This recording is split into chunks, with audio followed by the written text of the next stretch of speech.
Hey YouTubers, it's me, Monkey Dragon here, helping all you green goblins out there. Anyways guys, a lot of you guys have been messaging me either on YouTube or on PSN about my LMG setup and what classes I've been running and and you know, basically what I'm doing. So guys, today is actually going to be kind of a first time ever video where I actually tell you what kind of stuff I run on a specific kind of class. So anyways, on my LMGs, I absolutely love the LSAT, just like my last video I uploaded.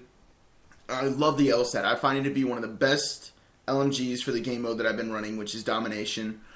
And I love the gameplay, or the feel of the weapon, actually, if I can't say it just right.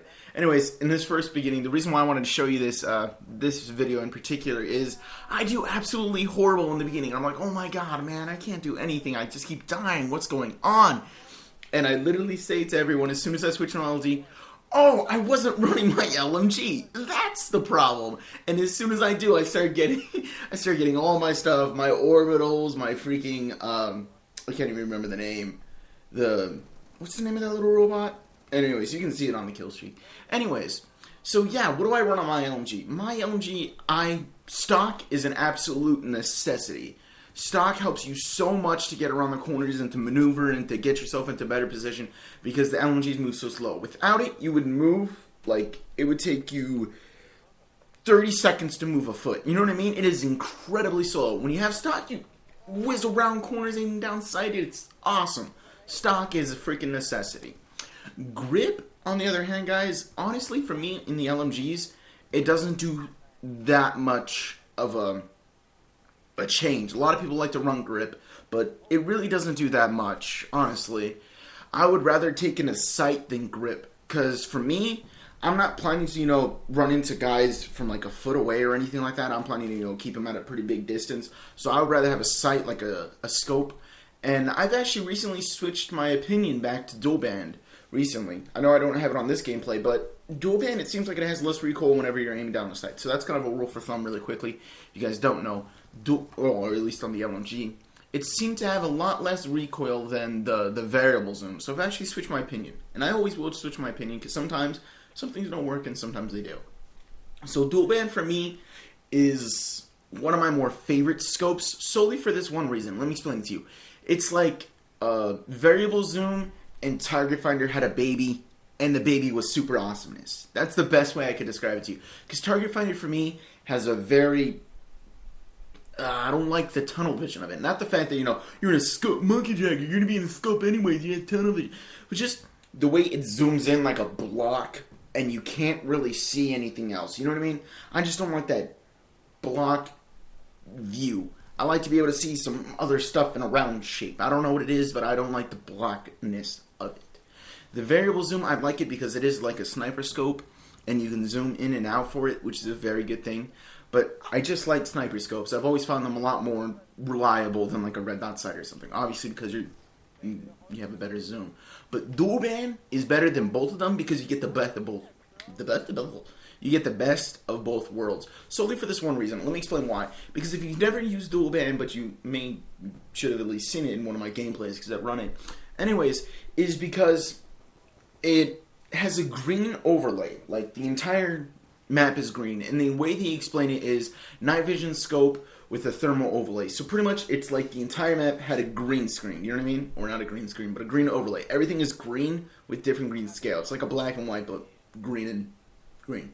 Anyways, and then the enemies are orange, so it doesn't have just a diamond over them, or hey, look, it's a diamond, but you'll be able to see them completely stand out against the background because it's like a orange and reddish kind of color.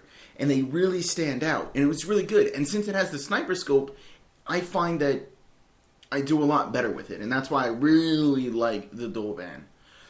And all the other attachments like laser sight and quick draw aren't 100% necessary because with an LMG, you're not going to be a submachine gun. You know what I mean? You're not going to say, hey, I'm going to modify my class around and make this thing into a submachine. It's not going to happen. It's an LMG. Treat it like an LMG. Rapid fire will make you be so inaccurate. I will never recommend rapid fire for an LMG. I've tried it on all of them, and it just kicks up like a mo. I cannot express how bad it is. It is a really bad attachment. Don't run it. Hybrid sight is somewhat decent. So if you like the red dot sight or the ACOG sight, And, you know, the hybrid sight could actually be your thing. It's not for me. I find the red dot sight just doesn't feel right when you're aiming down sight. It feels like you're standing a foot above your gun and you're holding it like at your waist and you're leaning forward. That's what it feels like whenever I use the red dot feature of the hybrid sight and I aim down sight. It doesn't feel right to me. I just can't use it. It feels weird. Anyway, so let's move over to perks. For domination, flak jacket is 100% necessary. You absolutely use flak jacket. A lot of you guys say, why aren't you using lightweight? Flak jacket is more important than lightweight because you will die from explosives, RPGs, you know, C4s, all this other stuff. Lightweight and in other base game mode like maybe team deathmatch or kill confirm or something else, lightweight is valuable. I can't even pronounce. Anyways, it's a decent option, but it's not necessary. You know what I mean? Two perks that are absolutely necessary is Scavenger and Toughness. So you need to run perk 2 grade. But Scavenger and Toughness is absolutely necessary because, like in most guns, believe it or not, even though you have this huge clip and this, you know, bunch of ammunition, you will run out of it fast because, like an LMG, you're gonna be holding the trigger a lot more. It's not like you need to burst it or conserve your ammo or anything. It's a freaking LMG, so you're gonna be going through your ammo quite a bit. So you're gonna want to definitely use Scavenger. And the reason for Toughness is, and I don't know why people don't use this, and it is a really, really big advantage because of an LMG, the way they fire. And the way the bullet spread is and the bullet time, you know, between one bullet and next bullet, next bullet, next bullet, next bullet. The reason why you want Toughness is because when you get shot, your bullets aren't as fast as like LMGs and assault rifles. Those fire faster. So when you kick up, you won't really fire a bullet. And the difference between your spread of bullets is they'll probably get 2 or maybe 3 more bullets in between your bullets. And you don't want to miss a single bullet. You know what I mean? So when you kick up, you might fire 1 or 2 bullets, maybe just 1. But in that time, that's like giving them nearly a second and a half or so of time where you don't hit them. You see what I'm saying? So you really want the Toughness so that you never miss that round, even when you are getting hit. Toughness gives you a huge advantage over submachine guns and assault rifles. That's why whenever I say like on the wall or something because I hold down a zone, that's why. Because that Toughness, when I'm getting hit, I can keep my gun right on target and just own them. So that's why Toughness is absolutely necessary on all my LMGs that I run. Okay guys, so another non-negotiable option is Tactical Mask whenever I'm playing Domination. Because, you know, flashbangs, concussions, and everything else that they throw at you. That just helps tremendously to hold that line. Once again, like I said before, the wall, woohoo! So if I was flashed or concussion, I wouldn't be able to turn or move or anything. I wouldn't be able to kill people. That's why Tactical Mask is 100% necessary whenever you're playing Domination, because people will spam their equipment, whether it be grenades or flashbangs. You need it. But outside of the realm of objective-based game modes, Dexterity is a decent option. Extreme Conditioning, I honestly wouldn't care for it. I'd rather have Lightweight than Extreme Conditioning. Extreme Conditioning just gives you a little bit more.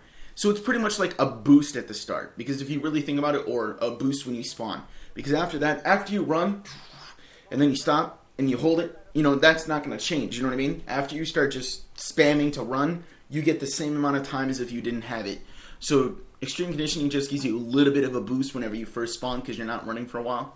But Dexterity, I would rather take that over Extreme Conditioning any day. And the other perks in that category just aren't really even useful.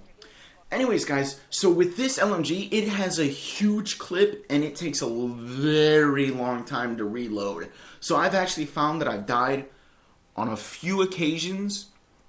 Not enough to say, whoa, don't use this gun because the clip is so huge and it takes so long to reload. Because obviously, if you're in the middle of a gunfire and there's a bunch of people rushing, oh, now's a good time to reload. No, I usually wait and then I go, okay, guys, I need to reload. Someone cover me. I'm running away. This is going to take me a second. And I run away from wherever I was. Just reload. Okay, I'm back. Let's go. So that's what I usually do. But in those kind of situations, you really are pretty defenseless. And since I am usually on B flag defending it, I've found instead of having 3 attachments on my LMG, I would rather take in a pistol. Solely because, and I only mean the TAC, because I don't want to, automatic pistol. I'm not trying to run around with that, or the BT3R, or all this other stuff. I just want the TAC, solely because it has an extremely fast pullout time, and it has the highest damage out of all the pistols. not counting the shotgun pistol. If you don't know, the Executioner isn't a Magnum, it's a freaking shotgun. Read the stats of it, or read the actual emblem of it, or whatever. It is a freaking shotgun. Anyway, so I prefer the tac because you can get those people at longer range, so if you're like reloading, you're like, oh, crouch really quick, pull out your pistol, and I still won't choose fast hands. I know a lot of people like fast hands with their LMG. Just leave that alone. If you're going to be running a pistol, the pistol will pull out just as fine. You know what I mean? It'll pull out fast enough to get your business done. Just run the tac, and then I can't exactly say which attachment is the best, but right now I'm running right that side. So anyways, guys, we reached the end of this video, and I hope I covered everything that you guys wanted me to cover. I felt like I did. I felt like I did, you know, a pretty half-decent job. So like the video if you liked it, or if you found it helpful. Subscribe to me if you want to see more of my videos. Don't forget to tell your friends about me, because who wants to win $20? I'm Monkey Dragon. That's all I got, guys. Peace.